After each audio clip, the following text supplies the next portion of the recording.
The blade slips free and screams against the stone. Smoke chokes the sky. Your lord is gone. Your brothers are ash. And somehow, you're still alive. The blood at your feet isn't yours, but the shame is. Your family's katana feels heavier now, as if it knows what you should do. One clean cut, one honorable end, but your hands freeze. Your courage collapses. In that instant, you don't become a hero. You become something far worse, a Ronin, a survivor in a world that wanted you dead. And survival, unexpected, unwanted, is the beginning of your punishment.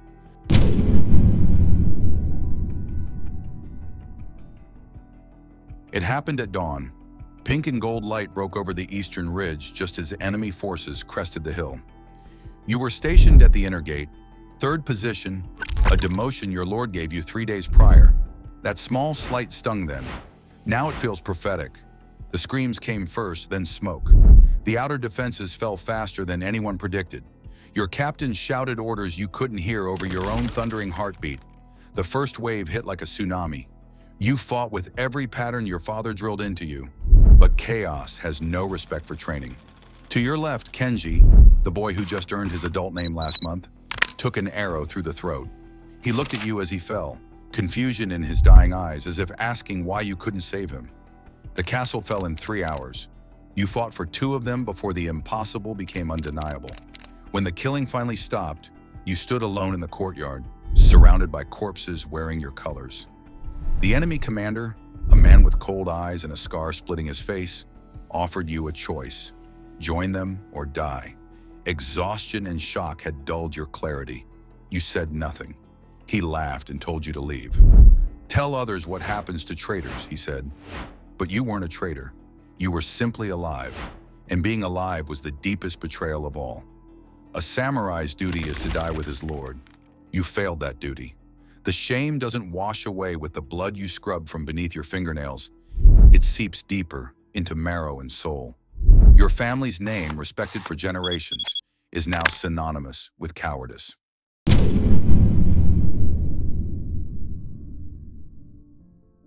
The first village turns you away before you can speak. They see the tattered remnants of your armor, the mud of a fallen clan still visible on your hari, and they know. Ronin. Masterless. Dangerous. The headman won't meet your eyes. You bow and leave without argument. Hunger arrives on the 3rd day. Real hunger, the kind that makes your vision swim. You had coin once, but you spent it on bad sake, trying to drown memories that know how to swim. Now you have nothing except the swords at your hip, the last thread connecting you to who you were. You learn to move through forests like a ghost. You catch fish with bare hands in ice-cold streams. You eat wild vegetables you half remember from childhood training. Once you find a deer killed by wolves and take what meat you can, eating it raw. The taste makes you vomit, but you force it down again. Pride is a luxury hunger can't afford. The seasons blur. Summer heat gives way to autumn rain, each day bleeding into the next without purpose. You avoid roads moving through shadows. Twice you encounter other Ronin, men whose eyes hold the same hollow recognition. You don't speak. There's nothing to say.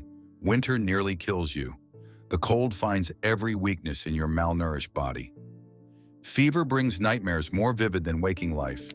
Your lord disappointed, Kenji with the arrow in his throat. Your father shaking his head in shame. You wake one morning, buried under snow. A farmer's dog found you. The old farmer drags you to his barn, provides thin soup and warmth. When you're strong enough to stand, he points toward the road. It's more kindness than you deserve. You bow to his back and continue walking, always walking, with no destination except away.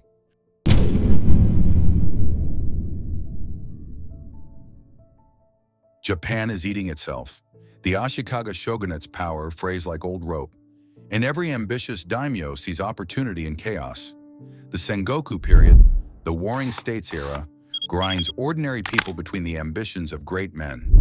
You pass through villages recovering from raids, burned temples, empty houses, fields left unplanted because the farmers are dead or scattered, children with hollow eyes, old women who don't look up anymore. They've seen countless Ronin drifting through, each one a reminder that war makes orphans of everyone.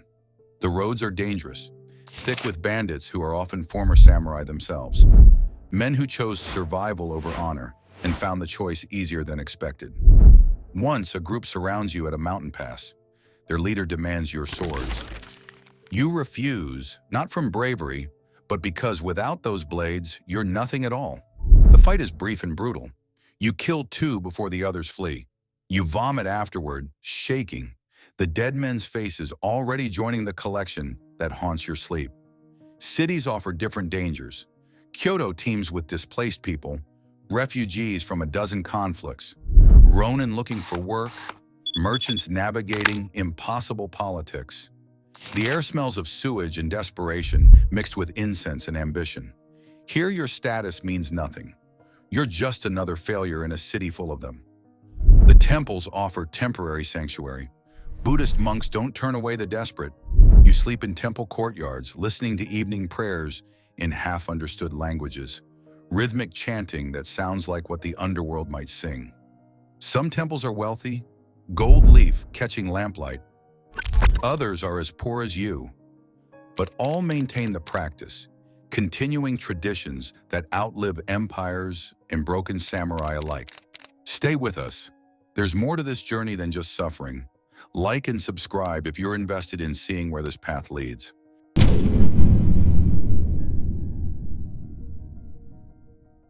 The change begins small. You're passing through a farming village when you hear a woman scream. Instinct moves you before thought can interfere. Two bandits are dragging her toward the tree line, her child wailing in the dirt. Your hand finds your katana's grip. The blade sings free. The bandits see your stance and run. You help the woman to her feet. She doesn't thank you. Fear of Ronin runs deeper than gratitude. But as you walk away, you notice something. The weight on your chest feels fractionally lighter.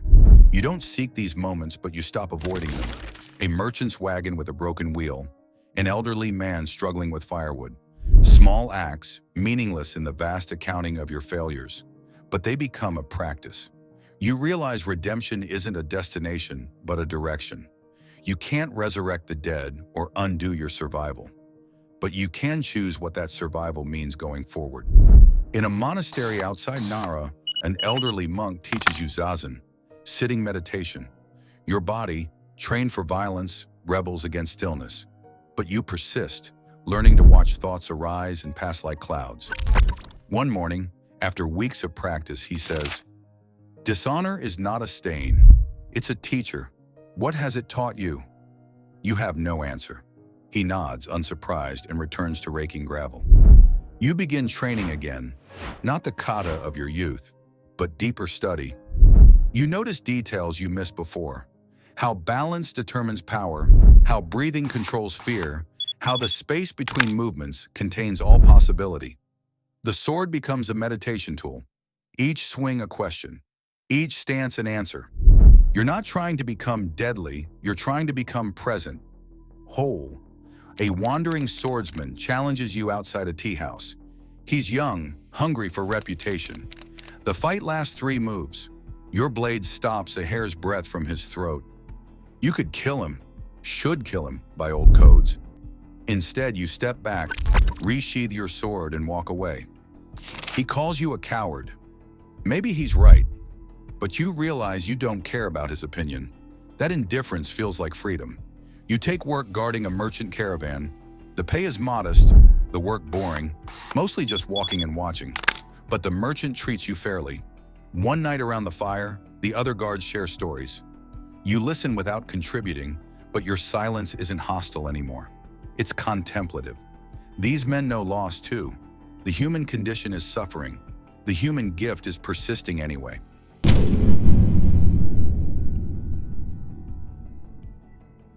The message reaches you in a riverside town where you've been working as a dojo assistant. A young messenger asks for you by name. Your actual name, the one you haven't heard spoken aloud in so long it sounds foreign. He carries a sealed letter. The mud pressed into the wax makes your hands shake. It's your clan symbol. The letter is from Satoshi, your sword brother who survived by being stationed at a distant outpost. Survivors are gathering. There's talk of reclaiming honor, of vengeance against the Uesugi forces that destroyed your lord. your blade would be welcomed. The letter ends with a line from the Hagakure. The way of the samurai is found in death. You burn the letter and watch it become smoke. The decision should be immediate. Honor demands you go, demands you die in the attempt if necessary, but you've lived too long in gray spaces to see the world in absolutes anymore. Vengeance won't resurrect the dead or cleanse your failure. It will just create more ghosts, more orphans, more Ronin wandering roads they never chose. That night, you dream of the castle again. Your lord is dying, and you kneel beside him, and he says, "Don't die for me. Live for what I tried to protect." You wake gasping, uncertain if that was memory or wishful fabrication. You seek counsel from the old samurai you work for, a one-armed teacher who's built a quiet life after war. You tell him your story, beginning to end. When you finish, he's silent for a long time, watching rain trace patterns on paper windows. Finally, he speaks. Bushido says the samurai must die for his lord, but Bushido was written by men who feared their samurai might choose to live. Death is easy, absolute, living with failure, learning from it, becoming better. That's the hard path. That's the brave path. You think about the woman you saved from bandits, the merchant whose caravan you guarded, the children at this dojo learning discipline and self-control. Small things, ordinary things, nothing glorious, but real nonetheless. Impact that ripples beyond yourself. You write a response to Satoshi. You tell him you honor his loyalty but cannot join him. You tell him the clan died honorably and doesn't need Ronin's desperate vengeance to validate that death. You tell him you're finding another way, though you can't yet name it. You know he'll consider you a traitor twice over now. The knowledge aches, but it doesn't destroy you. You've learned to carry pain without letting it define you. The hardest battles aren't fought with swords. If this story is resonating with you, let us know in the comments below.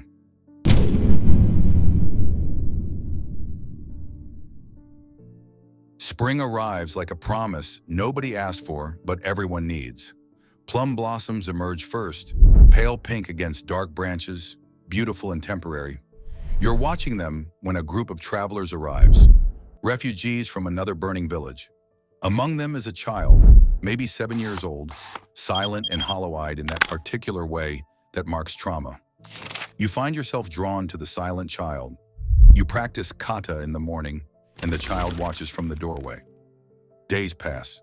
Then one morning, the child tries to copy your movements with a stick. The motions are clumsy but earnest. You pause, then slowly repeat the sequence, making it simpler. The child follows. Something in your chest, something you thought was dead, flickers back to life. Teaching becomes your practice.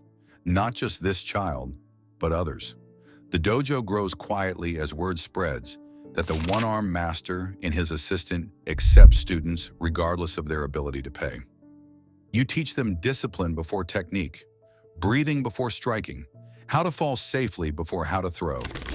You share the lessons exile taught you, that strength without wisdom is just violence, that honor without compassion is just pride. The child who was silent eventually speaks, first just to you, then to others. They tell you their name, Yuki, and their story. You listen without trying to fix or judge. Afterward, Yuki asks, "Were you a real samurai?" You consider the question. "I was. I'm not sure what I am now, but I think I'm becoming something better." Yuki nods, satisfied, and returns to practice. Years pass. The dojo becomes a fixture in the town. You're no longer Ronin. That identity has been shed like snakeskin. You're simply the teacher, the one who helps the one-armed master, the one who knows how to be patient with struggling students. Your past remains, but it's integrated now, a scar rather than an open wound. You dream of the fallen castle less frequently. When you do, you can look at the faces of the dead without drowning in shame. A messenger arrives one day with news. The Wasugi clan that destroyed your lord has itself been destroyed. Satoshi led the attack and died in the assault. Vengeance complete. The messenger seems to expect a reaction. You feel mostly tired. The cycle continues. More ghosts, more displaced people, more children who'll grow up to repeat patterns carved so deep they feel like destiny. But they're not destiny. They're just choices made over and over. You plant a tree that afternoon in the dojo's garden. Not for your lord alone, but for all of them. For the cycle itself. A prayer made of action that someday, somehow, the pattern might break. The tree is small, fragile, might not survive the first winter, but you'll tend it. That's what you do now. Plant small things. Protect them. Help them grow. Here's the truth they never teach. Honor isn't gifted by lords or earned in one glorious death. It's built quietly, choice by choice, day by day. The fallen samurai who lives carries the heavier task. Dying is a moment. Living takes strength every sunrise. Your armor is gone. Your master is ash. Yet you remain, and in that survival lies a new kind of honor, one you forge for yourself. If this journey speaks to you, subscribe. History has many more paths to walk together.